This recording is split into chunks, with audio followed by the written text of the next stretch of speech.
Richard Allen White, and this is my chapters from my novel. Does anyone remember the name of my novel? Swords, Sorcery, and Psychopathy. President Job, once upon a time, under the New World, the disarticulator told the story of President Job. Like the book of Job in the Holy Bible, even in hell they believe in one nation under God, and running that nation is the President Job. Telling the story of a wicked and cruel people dancing to the infectious techno rhythms of a disco inferno is not a problem. Telling a story, said the disarticulator, in which cruelty and universal depravity are admirable, while still keeping them listening so that they lose all hope and kill themselves is an interesting problem. One of my attempts to take a stab at this was the book President Job. In the land of the U.S., as we, the people, aka U.S., in which a better pronoun should be pronounced ooze, which rhymes with booze. One day, the accusing angel, my boss, said the disarticulating angel with a wink, came to present himself to God of the one nation underneath. Look at the United States of America. Has the world ever seen a more perfect union form out of the dust to which all empires return? Have you not given them good luck?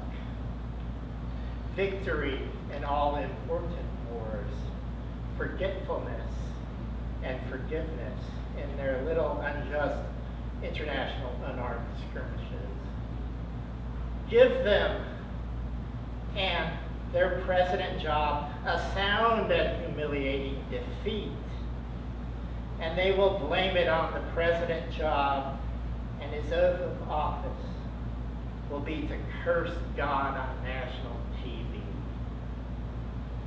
The odd job of President Job and his national people and land are in your hand, said God, but don't you dare touch a hair on the head of President Job himself.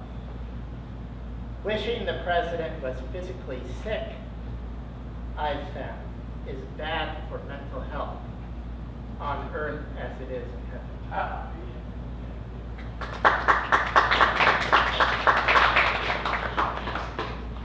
Okay, my next chapter from the novel is a thing I call edge reversed.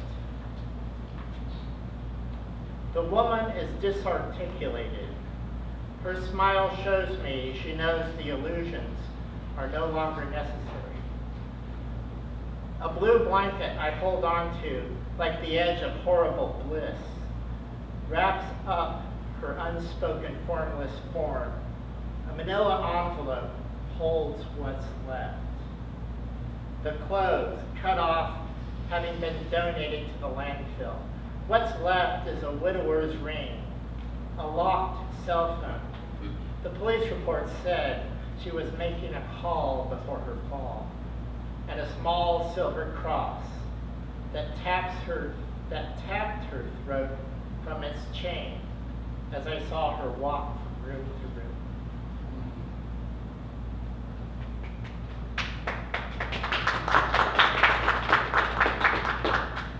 And my last chapter is called, it's taken from a book called The Player's Handbook from Advanced Dungeons & Dragons by Gary Gygax.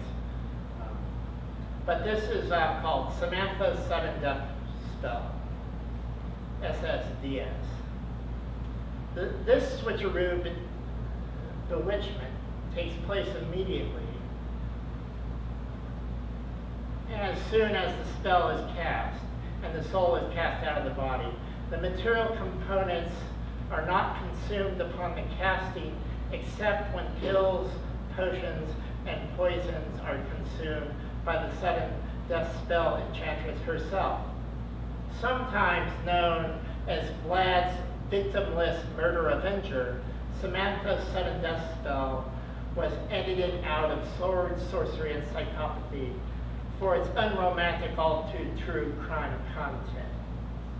No verbal and or written threat component is needed, but a live body of a sentient being is essential for the proper magical effect of SSDS to be felt.